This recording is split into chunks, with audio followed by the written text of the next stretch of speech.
እንደምናምሽታችኋል ውድ ተመልካቾቻችን የዕለተ ማክሰኞ ግንቦት 12 2017 ከአባይ ቴሌቪዥን የሚተላለፍላችሁ አውደ ዜና ተጀምሯል። በምሽቱ የዜና ወጃችን በርካታ ዘገባዎችን ወደ እናንተ እናደርሳለን። የቢዝነስና የምጣኔ ሀብት ዘገባችንም ሰዓቱን ጠብቆ ይቀርባል። ዜናውን እየመራው ዳሩ ሰላም ተሾመ ከእናንተ ጋር ቆይታ አደርጋለሁ። አብራችሁን ቆዩ።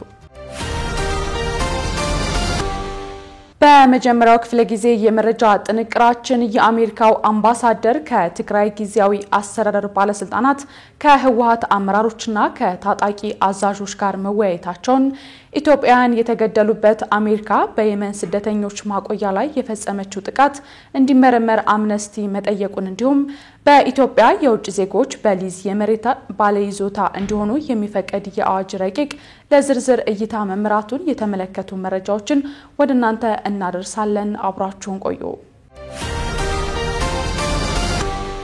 በቅድሚያም የአሜሪካው አምባሳደር ከትግራይ ጊዜያዊ አስተዳደር ባለስልጣናት ከህወሓት አመራሮችና ከታጣቂ አዛዦች ጋር ተወያዩ። በኢትዮጵያ የአሜሪካ አምባሳደር ኤርቪን ማሲንጋ በትግራይ ክልል ሽሬ ከተማ በዛሬው ዕለት ገብተዋል።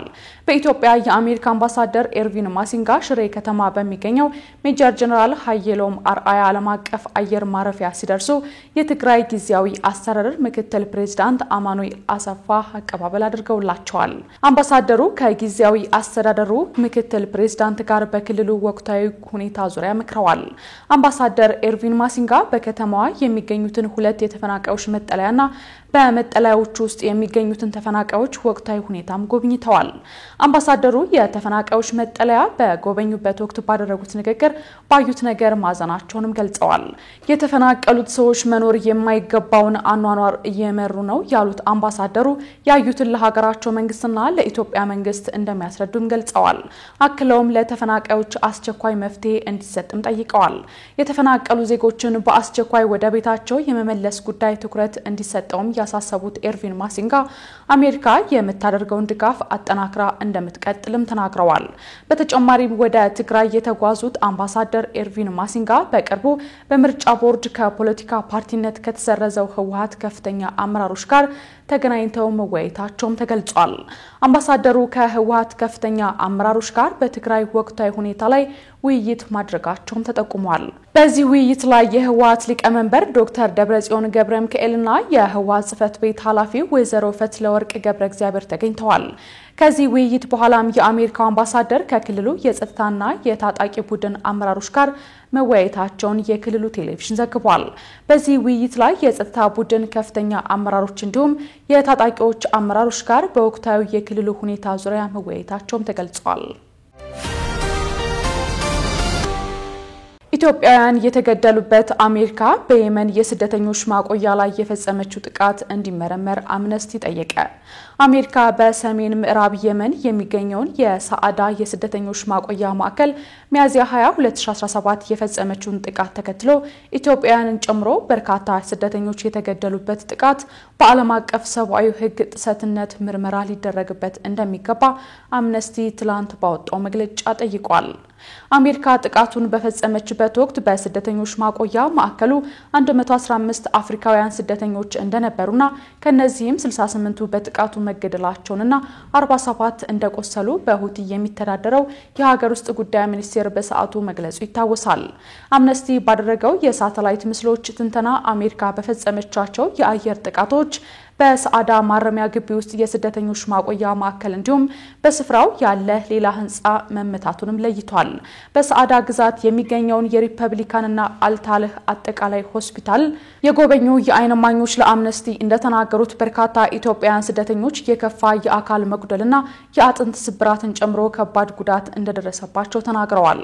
በሆስፒታሎቹ የሚገኙት የአስክሬን ማቆያ ስፍራዎች በመሙላታቸው ምክንያት በአየር ጥቃቱ የሞቱ ግለሰቦች አስክሬን ውጭ ላይ ተደርድሮ እንደነበር አምነስቲ የዓይን እማኞችን ዋቢ አድርጓል። ተቋሙ በስፍራው የወደቁ አስክሬኖች እንዲሁም የነፍስ አድን ሰራተኞች በከፋ ሁኔታ የቆሰሉ ሰዎችን ከተቀበሩባቸው ፍርስራሾች ስር ለማውጣት የሚሞክሩበት አሰቃቂ የሳተላይት ምስሎችና ቪዲዮዎችን መፈተሹንም አስታውቋል። ስለሆነም አሜሪካ ይህንን የአየር ጥቃትን ጨምሮ ሲቪሎች የተገደሉበት እንዲሁም የዓለም አቀፍ ሰብአዊ ሕግ ተጥሶ ሊሆን የሚችልበት የአየር ጥቃት በአስቸኳይ ገለልተኛና ግልጽ የሆነ ምርመራ ልታደርግ ይገባል ሲልም መግለጫው አሳስቧል።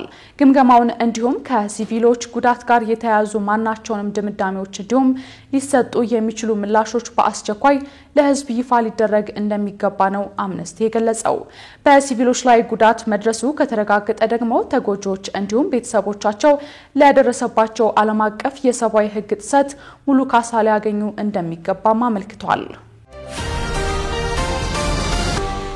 በኢትዮጵያ የውጭ ዜጎች በሊዝ የመሬት ባለይዞታ እንዲሆኑ የሚፈቅድ የአዋጅ ረቂቅ ለዝርዝር እይታ ተመራ። በኢትዮጵያ የውጭ ዜጎች በሊዝ የመሬት ባለይዞታ እንዲሆኑ የሚፈቅድ የአዋጅ ረቂቅ ለዛሬ ፓርላማ እንደሚቀርብ መዘገባችን ይታወሳል።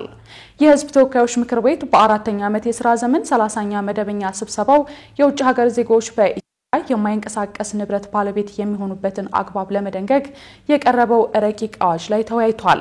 በዚህም ወቅት አንድ የምክር ቤት አባል ረቂቅ አዋጁ የውጭ ሀገር ካፒታል ወደ ሀገር ቤት ለማምጣት ታስቦ የተሰናዳ ቢሆንም የቤት ዋጋ በእጅጉ በናረበት በዚህ ጊዜ የማህበረሰቡን የቤት ባለቤትነት አቅም ሊፈታተን ይችላል ብለዋል። የምክር ቤት አባሉ በቅኝ ግዛት ውስጥ የነበሩ ሀገራትን ተሞክሮ በመጥቀስ ነዋሪውን ከመሃል ሀገር በማፈናቀል በውጭ ዜጎች መተካትን እንዳያመጣ ስጋት እንዳላቸው ተናግረዋል። የረቂቅ አዋጁን አስፈላጊነት ያስረዱት የመንግስት ዋና ተጠሪ አቶ ተስፋዬ በልጅጌ የውጭ ሀገራት ዜጎች የቋሚ ንብረት ባለቤት ይሁኑ ሲባል የሀገሬውን ሰው የንብረት ባለቤትነት መብትን በማያጣብብ መልኩ ህጋዊ አሰራርን ተከትሎ ነው ብለዋል። አዋጁ ያስፈለገው የውጭ ሀገራት ዜጎች በኢትዮጵያ ኢንቨስት ለማድረግ እምነት እንዲኖራቸው ለማድረግ እንዲሁም በአጠቃላይ የውጭ ካፒታል ወደ ኢትዮጵያ እንዲመጣ ከፍተኛ አስተዋጽኦ ያለው መሆኑንም የመንግስት ዋና ተጠሪው አስረድተዋል። ረቂቅ አዋጁ ለበርካታ ዓመታት በውጭ ዜጎች ላይ ተጥሎ የነበረውን የመኖሪያ ቤት ባለቤትነት መብት ክልከላ የሚያስቀር ይሆናልም ተብሏል። ምክር ቤቱ በዛሬው ውሎ የውጭ ዜጎች በኢትዮጵያ የማይንቀሳቀስ ንብረት ባለቤት የሚሆኑበትን አግባብ ለመደንገግ የቀረበውን ረቂቅ አዋጅ ላይ ከተወያየ በኋላ ረቂቅ አዋጁን ለከተማ መሰረተ ልማትና ትራንስፖርት ጉዳዮች ቋሚ ኮሚቴ እንዲሁም ለሕግና ፍትህ ጉዳዮች ቋሚ ኮሚቴ በ3 ተቃውሞ በአብላጫ ድምጽ መርቷል። የተወደዳችሁ ተመልካቾቻችን እየተከታተላችሁት ያላችሁት ከአባይ ቴሌቪዥን የአውደ ዜና የመረጃ ሰዓታችን ቀጥሏል። ቻይና ለአንድ ዓመት ያክል የሚቆይ ከፍተኛ የጦር ሰራዊት የሕክምና ቡድን ወደ ኢትዮጵያ መላኳን የአሜሪካ የገንዘብ ድጋፍ መቋረጡን ተከትሎ የዓለም ጤና ድርጅት 2.1 ቢሊዮን ዶላር በጀት መጠየቁን ጨምሮ ሌሎች ዝርዝር ዜናዎችን እያሱ በለጠ ያቀርባቸዋል። ተከታትለን እንመለስ። ቻይና ለአንድ ዓመት ያክል የሚቆይ ከፍተኛ የጦር ሰራዊት የሕክምና ቡድን ወደ ኢትዮጵያ መላኳን አስታወቀች። የቻይና ብሔራዊ መከላከያ ሚኒስቴር ባወጣው መግለጫ በኢትዮጵያ ለአንድ ዓመት ቆይታ ጊዜ የሚኖረው የሕክምና እገዛ የሚያደርግ ወታደራዊ የሕክምና ልዑክ ቡድን መላኩን አስታውቋል። ሚኒስቴሩ በመግለጫው ይህ ወደ ኢትዮጵያ የላክነው ትልቅ ወታደራዊ የሕክምና ባለሙያ ቡድን ከፍተኛው ነው ብሏል። ቡድኑ 14 ወታደራዊ ዶክተሮችን ያቀፈ መሆኑንም አስታውቋል። እንደ ሚኒስቴሩ መግለጫ ከሆነ የልዑክ ቡድኑ ክሊኒካል ሕክምና የሕክምና ቴክኖሎጂ በሆስፒታል አስተዳደርና የሎጂስቲክ ድጋፍን ጨምሮ የተለያዩ የሕክምና ዘርፎች የተካተቱበት ነው። ሁሉም የልዑካን አባላት በክሊኒካዊ ሕክምናና በጤና እንክብካቤ አስተዳደር ከፍተኛ ልምድ ያላቸው መሆናቸው ተጠቁሟል። ልዑኩ ወደ ኢትዮጵያ ጉዞ ከማድረጉ በፊት አጠቃላይ የሀገር ውስጥ ስልጠና ወስዷል ያለው የሚኒስቴሩ መግለጫ እንደ ስሜትን መቆጣጠር፣ አስቸጋሪ ህመሞችን ማከምና ተላላፊ በሽታዎችን በመከላከልና በመቆጣጠር ላይ ያነጣጠረ ስልጠና እንዳገኙም አመላክቷል። ስልጠናዎቹ በተለያዩ ሀገራት የሕክምና እርዳታ ተልእኮችን የመፈጸም ችሎታውን በእጅጉ የሚያጠናክር ነው ሲል ገልጿል። ልዑኩ በዋነኝነት በአዲስ አበባ ማዕከሉ እንደሚያደርግ ያመላከተው ሚኒስቴሩ ለጦር ኃይሎች አጠቃላይ ሆስፒታል የሚያደርገውን ድጋፍ በማጠናከርና የኢትዮጵያ መከላከያ ሚኒስቴር አዲስ ላቋቋመው ስፔሻላይዝድ ሪፈራል ሆስፒታል አቅም ለማሳደግ እገዛ እንደሚያደርግም አስታውቋል። በአካባቢው የሚገኙ የሕክምናና የጤና አገልግሎት ተቋማትን ለማሳደግ የበኩላቸውን አስተዋጽኦ ያደርጋሉም ብሏል። በተለያዩ አካባቢዎች የጤና ባለሙያዎች አድማ እያደረጉ እንደሆነ ቢነገርም የጤና አገልግሎት ያለ መቆራረጥ መቀጠሉን የጤና ሚኒስቴር ገለጸ።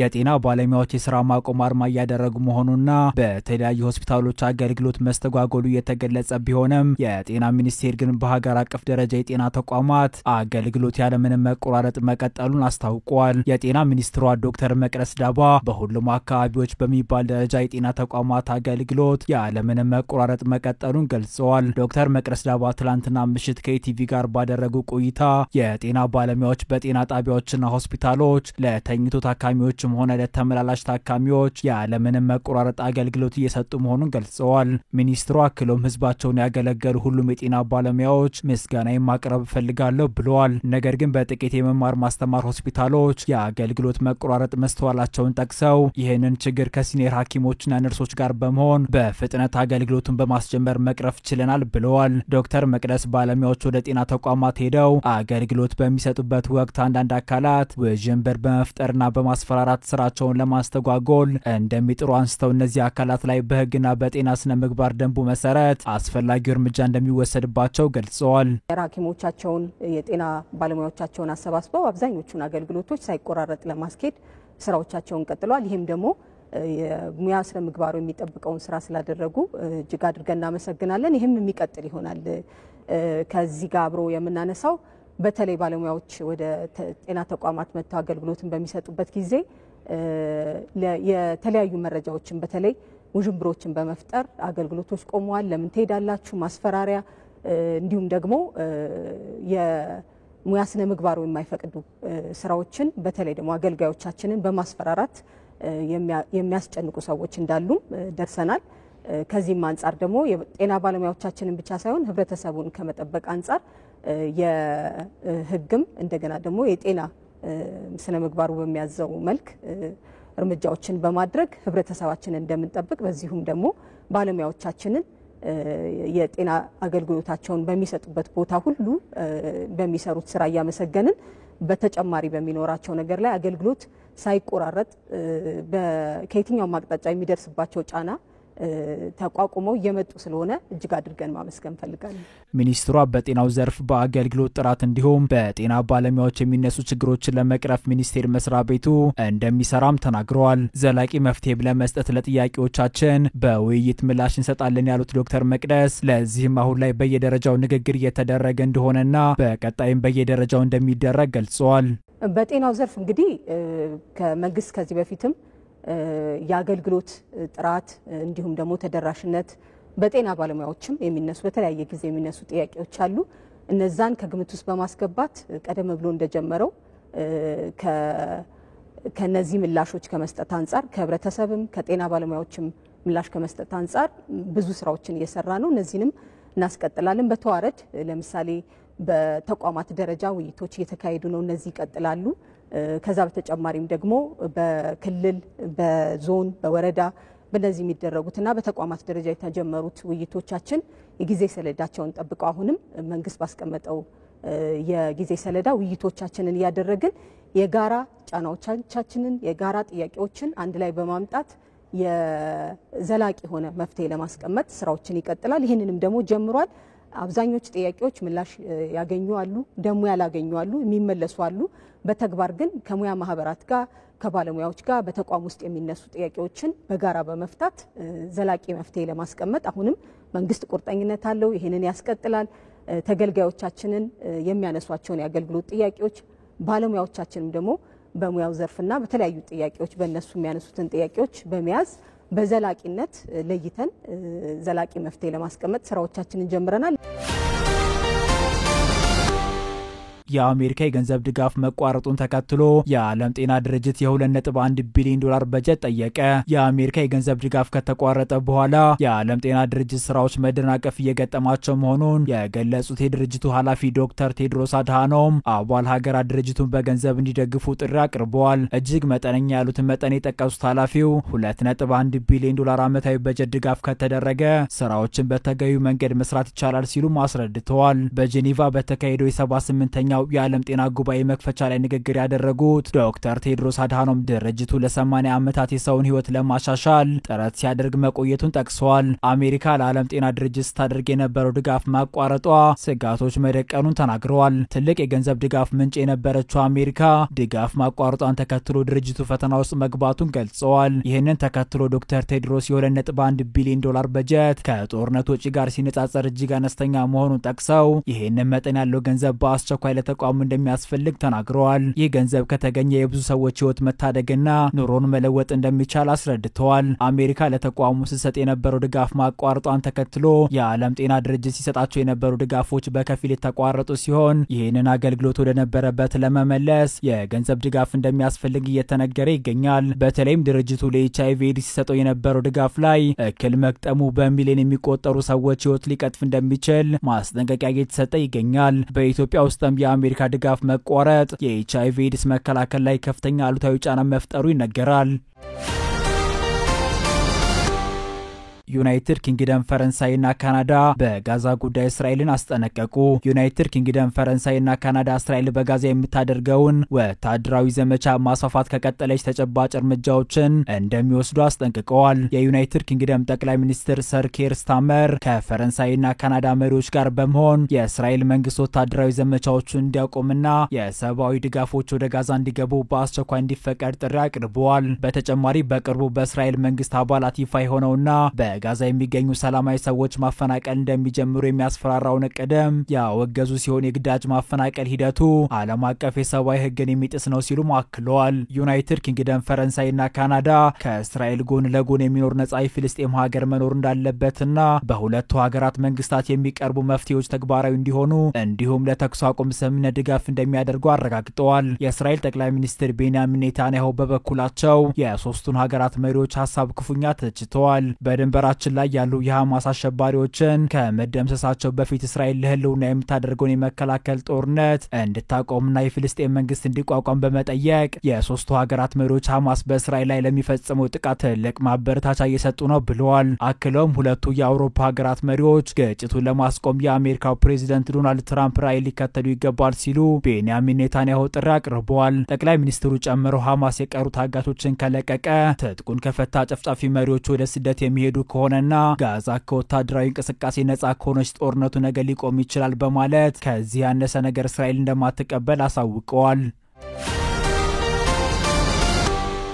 ከአባይ ቴሌቪዥን የምሽት ዘገባዎች እንደቀጠሉ ናቸው። ውድ ተመልካቾቻችን አሁን ደግሞ የቢዝነስና ምጣኔ ሀብት ጉዳዮች የሚቀርቡበት ሳለርሰናል መረጃዎቹን ሀና ፍስሐ ይዛለች። ተከታትለን እንመለስ። አሁንም በድጋሚ አብራችሁን ቆዩ።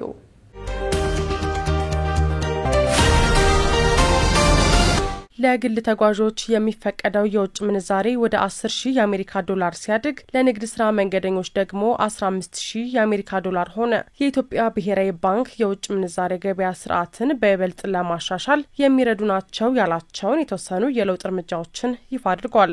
ዛሬ ከተደረጉ የማሻሻያ እርምጃዎች ውስጥ አንዱ ለውጭ ሀገር ተጓዦች ምቹ ሁኔታ ለመፍጠር ሲባል ወደ ውጭ ሀገር ለሚጓዙ ኢትዮጵያውያን በጥሬ ገንዘብ የሚፈቀደው የውጭ ምንዛሬ መጠን እንዲጨምር መደረጉ ነው። በዚህም ለግል ተጓዦች የሚፈቀደው የውጭ ምንዛሬ ወደ 10,000 የአሜሪካ ዶላር እንዲሁም ለንግድ ስራ መንገደኞች ደግሞ 15,000 የአሜሪካን ዶላር መሆኑን ገልጿል። ይህንንም የውጭ ምንዛሬ በጥሬ ገንዘብ ወይም በካርድ መውሰድ እንደሚቻል ጠቅሶ የውጭ ምንዛሬ የባንክ ሂሳብ ያላቸው ግለሰቦችም ከሂሳባቸው ላይ በካርድ መጠቀም የሚችሉት የውጭ ምንዛሬ መጠን ከ10 በመቶ ወደ 20 በመቶ ከፍ እንዲል ሆኗል ብሏል። እንዲሁም ብሔራዊ ባንክ በአስመጪዎች ላይ የተጣለውን የቅድመ ክፍያ ገደብ ከፍ አድርጓል። በዚህም ካቻ ሀገራት ተሞክሮ በመነሳትና ለብዙ ዓመታት ለውጥ ሳይደረግበት የቆየውን አሰራር የመለወጥን አስፈላጊነት በመገንዘብ ሸቀጦችን ከውጭ ለማስገባት ሊከፈል የሚችለውን የቅድመ ክፍያ መጠን ከ5,000 የአሜሪካን ዶላር ወደ 50,000 የአሜሪካን ዶላር ከፍ መደረጉን አስታውቋል። በተጨማሪም ባንኮች ከገቢ ንግድ፣ ከአገልግሎት ክፍያ ወይም ከጥሬ ገንዘብ ጋር በተያያዘ ለውጭ ምንዛሬ አገልግሎት የሚያስከፍሏቸው ማናቸውም አስተዳደራዊ ወጪዎችና ክፍያዎች ከግንቦት 18 2017 ዓ.ም ጀምሮ ከ4 በመቶ እንዳይበልጡ መወሰኑ ተገልጿል። ከዚህ በተጨማሪም ከውጭ ምንዛሬ አገልግሎት ጋር የተያያዙ አስተዳደራዊ ወጪዎች ለተጠቃሚዎች ግልጽና ቀላል መሆናቸውን ለማረጋገጥ ሲባልም ባንኮች የሚያስከፍሏቸውን የተለያዩ ተጨማሪና ጥቃቅን የአገልግሎት ወጪዎች እንዲያስቀሩ መመሪያ ማስተላለፉን ከብሔራዊ ባንክ ያገኘነው መረጃ ያመለክታል።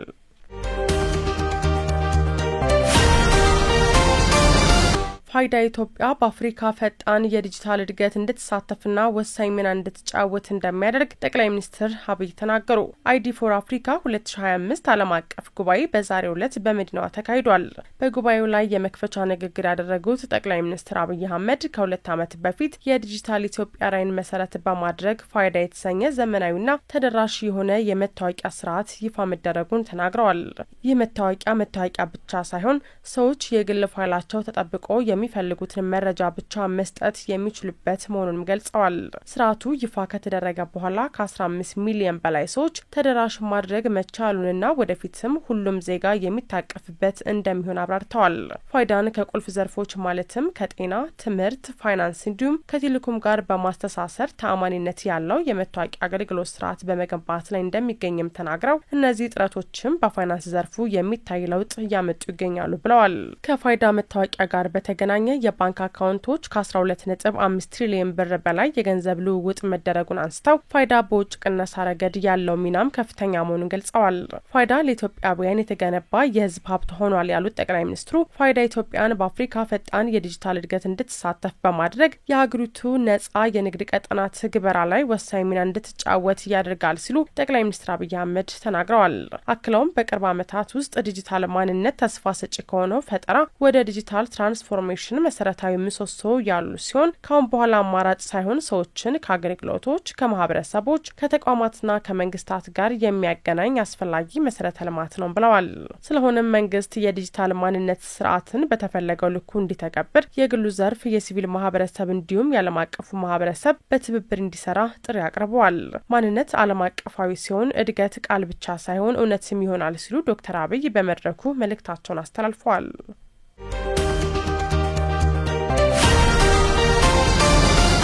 በአዲስ አበባ ከ7000 በላይ ቦታዎች ላይ የኤሌክትሪክ ተሸካሚ ምሰሶች ከዛፎች ጋር ንክኪ ያላቸው መሆናቸው ተጠቆመ።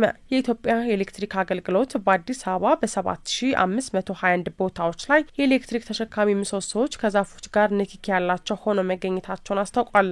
የኃይል መቆራረጥ ድግግሞሽን ወደ ዜሮ ለማውረድ የተጀመረው የ100 ቀናት እቅድ ስራዎቹ 2 ወራት መሻገሩን አገልግሎቱ ገልጿል። በቅድሚያ አዲስ አበባ ላይ ትኩረት ሰጥቶ እየሰራ መሆኑን የገለጸው አገልግሎቱ ይህም ስራ በጂፒኤስ ቴክኖሎጂ ታገዘ እንደሆነ አገልግሎቱ ባወጣው መግለጫ አስታውቋል። ባለፉት ወራት በተደረጉ ቅኝቶች በአዲስ አበባ በ152 የመካከለኛ መስመሮችና እነዚህ መስመሮች የሚሸከሙ 49581 ምሰሶች ላይ በተደረገ ቅድመ ምርመራ 26559 ከባድና ቀላል ግኝቶች ተገኝተዋል ብሏል። ይህንንም ለመለየት ምርመራ ቡድኑ ባደረገው ማጣራት በአዲስ አበባ በ7521 ቦታዎች ላይ የዛፍ ንክኪ 6399 መቀየር የሚያስፈልጋቸው ምሰሶች 6338 እየረገቡ እንዲሁም 2427 መስመሮች ከግንባታዎችና እርስ በርሳቸው የተቀራረቡ ሆነው መገኘታቸውን አስታውቋል። ይህም ለተደጋጋሚ የኃይል መቆራረጥ መንስኤ ከሆኑ ዋነኞቹ የግኝት ነጥቦች መካከል ተጠቃሽ ናቸው ያለው አገልግሎቱ እስካሁን 29% ወይም ለ7663 ያህሉ አስፈላጊ ማስተካከያ ተደርጓል ብሏል። በከተማዋ በሚገኙ በ10498 ትራንስፎርመሮች ላይ ምርመራ ተደርጎ በ7211 ያህሉ ላይ መጠነኛ ችግሮች የተገኙ በመሆኑ ተገቢው ማስተካከያ በመደረግ ላይ እንደሚገኝ አገልግሎቱ ገልጿል። ከአባይ ቴሌቪዥን ሲተላለፍላችሁ የነበረው የዕለተ ማክሰኞ ግንቦት 12 2017 የምሽቱ መረጃችን ይህን ይመስል ነበር። አብራችሁን ስለነበራችሁ እናመሰግናለን። በያላችሁበት መልካም ምሽት ይሁንላችሁ።